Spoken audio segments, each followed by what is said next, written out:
I don't believe in Christianity, which means that you do not get to dictate the way I live my life based on your religion. I don't care what the Bible says. I don't care about your goddamn religion. I'm so tired of having non-stop conversations about what the Bible says. You live your life in the way that you interpret the Bible. Again, I don't care. But you don't get to take the Bible and tell me, well, the Bible says this in this chapter and this verse. I don't care. I don't care. I don't believe in it. Okay, so I know that there are a lot of people that are wondering why it seems like believers in God are always trying to like tell other people about it. It's like, why not just keep it to yourself, right? I've gotten that a lot since I started doing these videos. It's like, China, we get it. You believe in God. If you believe, just believe, and then like you don't have to make others believe too.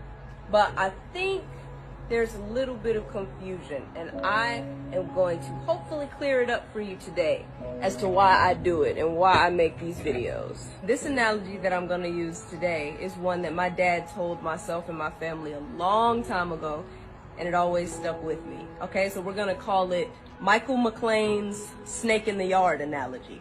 Okay? So say we're best friends. You come over to my house and we chilling, right? We watching movies.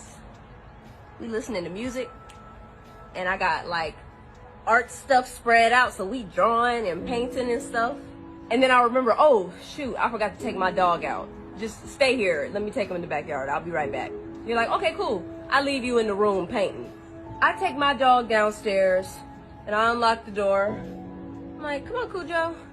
And right when I'm walking out, what do I see? I see a snake in the yard. So I grab my dog, rush back inside, close, lock the door. And then I go back upstairs to my room where I left you. I see that you've gotten up and you're about to leave the room. And I'm like, wait, where are you going? And you're like, oh, I wanted to go to the backyard too, get some fresh air from these paint fumes. And I said, okay. I'll see you when you get back. So you go downstairs, you open the door, you head out there to get some fresh air, and oh, a snake bites you. So you throw it off of you, and you run back in the house, and you close the door, and you lock it, you run back upstairs to my room, and you starting to limp at this point. Your leg is hurting. And you're like, China, I just got bit. There's a snake in the yard. And I say, oh yeah, I know. I saw it when I was going to take my dog out. What would your next statement be? China, why didn't you tell me? You saw me heading in that direction. I told you I was going in the backyard. Why didn't you tell me there was a snake back there? And I said, I don't know. I wasn't trying to force what I knew on you. So I just thought that you should learn for yourself, as we all should, you know, because I love you. So I was trying to give you that freedom.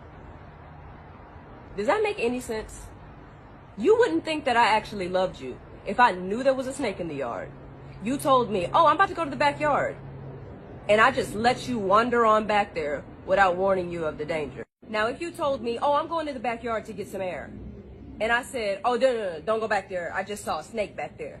Would giving you that information be forcing something down your throat?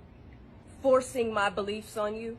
No, it's showing you that I love you and I care about what happens to you. I do videos talking about God to warn you about the snake in the yard. That's the point. I was headed in the backyard. By the grace of God, I got away from the snake before it bit me. Now I see others heading towards the backyard. I know there's a snake back there, and so I'm just warning you and letting you know, yo, there's danger in that direction. And now you have a choice to make. It's as simple as that. You can either choose to be like, oh, heard you. I'm gonna go back the way I came. Or you're gonna choose to be like, China, I don't believe you. I don't believe you. I'm gonna go back there anyway, excuse me. Now notice, nowhere in my analogy, or Michael McLean's analogy, did I say that I was going to force you in the room and I was going to forcefully keep you from going in the backyard. That would be forcing something down your throat. I never said that. You your own person. You got free will. If you want to go in the backyard after I've told you that there's a snake back there, do your thing. You can go.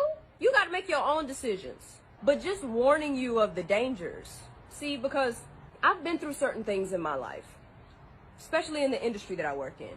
So I know that God is real.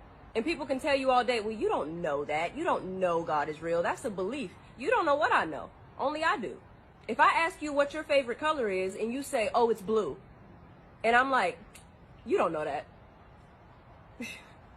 Does that make sense? No, because only you know your experiences in life. Only you know what you know. Just like me. So I don't believe that God is real. I know God is real at this point, whether people believe that or not. That's the truth. Either way, I'm not going to force you to do nothing. Whatever decisions you make in your life ain't none of my business. They got nothing to do with me. But if I didn't tell you about the danger, I would not be showing you love or compassion. I would be showing you that I didn't give a crap about you.